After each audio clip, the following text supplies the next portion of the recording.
X plus one by x equal to one হলে x কিউয়ের মানটা কত হবে?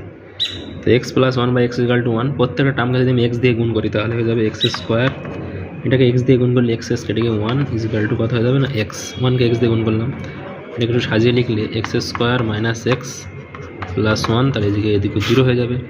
উভয় দিকে যদি আমি এক্স প্লাস ওয়ান দিয়ে গুণ করি তাহলে এদিকে এক্স প্লাস ওয়ান দিয়ে গুণ করলে x square minus x plus one ছিল, তার সঙ্গে আমি এক্স প্লাস ওয়ান দিয়ে গুণ করেছি, জিরোর সঙ্গে আমি এক্স প্লাস ওয়ান দিয়ে গুণ করে দেবো। এটা একটা সূত্র হয় x plus one x square minus x plus one মানে একের স্কোয়ার, তাহলে এটা হয় আমাদের এক্স কিউব প্লাস ওয়ানের কিউব।